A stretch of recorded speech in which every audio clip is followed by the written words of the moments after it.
Malam ini kita menyadarkan diri kita, terlebih lagi yang berceramah, jangan kau hanya sampai menyampaikan ayat saja. Hai Abdul Samad, apakah kau yang bicara itu hatimu sudah hidup?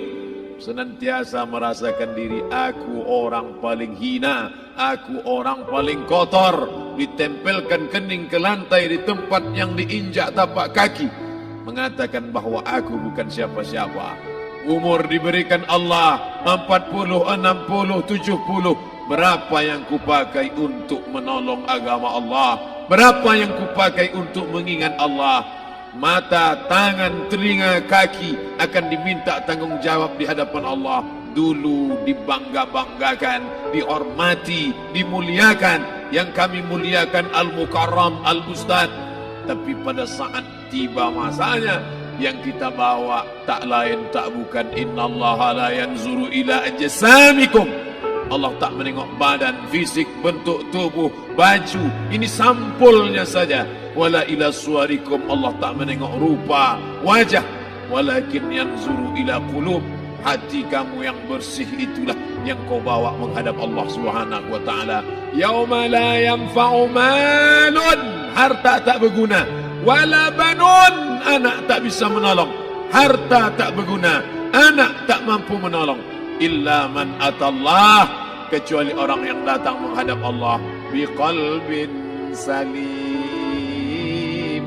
dengan hati yang bersih, hati yang tulus, hati yang memercikkan cahaya iman, hati yang bersih dari hasad, busuk hati, sum'ah, riya, takabbur.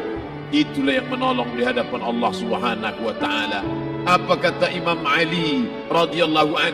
An-nasu niyam. Semua manusia waktu hidup itu tidur. Bapak tidur, ibu tidur, saya tidur. Semua orang waktu hidup itu tidur. Falamma matu, ketika dia mati, disitulah dia baru terjaga dari tidur panjang. Saat Israel mencabut nyawa, ditarikkan adalah satu centapan yang kuat. Disitulah kita baru terjaga dari tidur panjang.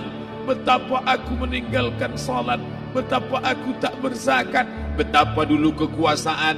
Aku lulus umur 30, pensiun 58, 28 tahun, apapun tak pernah kubuat untuk agama. Sibuk membesarkan anak, sibuk mengurus warisan. Anak pun tak ingat dengan kita, karena kita lupa menanamkan pendidikan agama di dalam otak kepalanya. Harta yang banyak tak sempat menolong agama Allah. Anak tunggal semata wayang tak sempat dididik agama.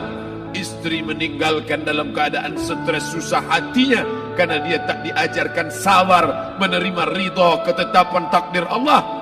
Dan paling celaka, tak pernah anggota tubuh ini dipakai untuk berzikir, muhasabah, mengingat Allah. Tak pernah mata dipakai menengok Quran, kitab suci Allah.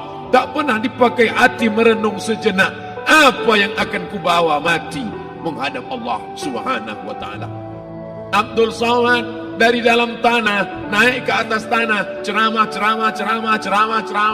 masuk balik ke dalam tanah. Yang kau bawa apa? Baju koko tinggal, peci tinggal, pakaian kehormatan tinggal. Yang kau bawa kain tidak berjahit, disobek, kerak. Itu yang akan menyampul kulitmu, yang selama ini kau dimandikan, dibersihkan oleh ibumu dulu 60 tahun yang lalu. Sampai masanya kau lupa kapan kau dimandikan dulu.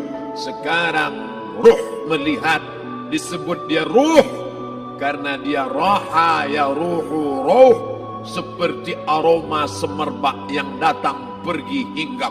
Ruh, sampai masanya dia datang masuk ke dalam jasad.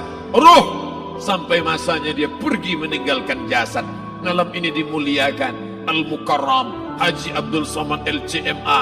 Kenapa Abdul Samad ini dimuliakan? Karena ruh hinggap sejenak sebentar, sampai masanya besok pagi dia ruh keluar dari dalam tubuh ini.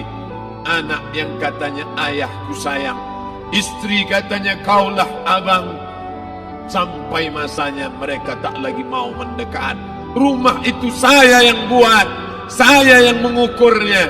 Tapi begitu ruh sudah keluar dari badan, tidak satu pun semeter, sesenti, sejengkal, sehasta ada tempat di rumah itu untuk jenazah bernama jenazah Abdul Somad.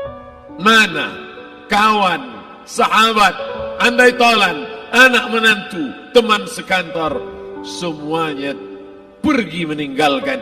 Yang tetap dibawa, kalau pernah kaki melangkah salat berjamaah di masjid, kalau pernah tangan mengusap kepala anak yatim, kalau pernah tangan mengucap subhanallah. Nanti di akhir tausiah kita akan berzikir, munajat, muhasabah diri, berdoa, mengenang apa yang akan kita bawa menghadap Allah Subhanahu wa taala. Datang malaikat membawa kain kafan dari cahaya, akan menyambut ruh yang mulia. Hadis riwayat Ahmad bin Ambal dalam kitab Al-Musnad, turun malaikat berlomba-lomba membawa kain putih dari cahaya, menunggu ruh akan keluar. Ruh menetes seperti embun di ujung daun. Daun tidak bergoyang, ranting tidak patah. Ruh menetes pelan turun ke dalam kain kafan, dibawa malaikat ke pintu langit. Tak sabar mereka menyambut, inikah dia yang selama ini berjamaah? Berapa banyak yang masyhur terkenal di bumi, malaikat tak mengenal dia. Ini roh siapa? Tapi ini bukan LCMA, dia bukan ustaz, dia bukan ulama, tapi imannya dalam, kekuasaan dipakai menolong agama Allah. Rohnya keluar di bawah, semua malaikat mengucapkan salam. Inilah orang yang selama ini kami tunggu-tunggu, catatannya sudah lama.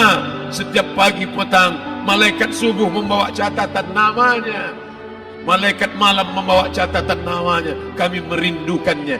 Begitu orang-orang yang masyhur di langit tapi tak dikenal makhluk bumi. Tapi ada sebaliknya, yang rohnya disentapkan, ditarik malaikat dengan begitu tarikan yang sangat kuat. Nabi bertanya saat Isra Mi'raj kepada mereka yang sudah mati ribuan tahun yang lalu, apa yang kalian rasakan? Yang satu mengatakan seperti tebasan pedang di tempat yang sama beratus kali. Yang satu mengatakan seperti kambing yang dikuliti hidup-hidup. Yang satu mengatakan seperti mata kail pancing ditarik dari kulit yang basah. Maka kita berdoa setiap selesai salat, Allahumma hawwin alaina, ringankan kami ya Allah, fi sakaratil maut, di saat sakaratul maut yang amat sangat menyakitkan itu, di saat malam pertama di tempat yang gelap, di tempat yang tak pernah diimpikan oleh orang, tapi kita tetap melewati dan merasakannya. Perlahan-lahan cacing tanah, ular-ulat kalajengking akan menggerogoti kulit yang selama ini dimandikan, selama ini dipakaikan sampo yang mahal, selama ini dioleskan pelembab yang lembut. Tapi ternyata sebelum roh keluar jasad, setelah keluar, dia hanya akan menjadi santapan cacing tanah, hancur berkeping hari demi hari. Yang pertama kali membusuk adalah mata, karena dia berisi cairan. Cairan ini mengering, busuk dan berlubang. Lalu kemudian usus sebulan di dalam tanah, mulai dia menggelembung masuk angin dan dia meletus pecah. Cacing-cacing tanah mulai datang menggerogoti, memakan. Habis, siap tak siap, suka tak suka, kau akan didatangkan. Apa yang akan ditanya oleh Allah? Perbuatanmu, amalmu. Faman ya'mal mithqala dzarratin khairan yarah. Sebesar biji sawi, sebesar ujung rambut, kau aniaya orang, kau makan titik puluh keringatnya. U'tul ajira ajrahu, berikan upah pekerjamu. Gaji tukang panenmu, gaji tukang cuci setrikamu, kau makan, kau tahan 3 bulan. Dia tak menuntut, dia senyum, dia hanya mampu mengadu kepada Allah.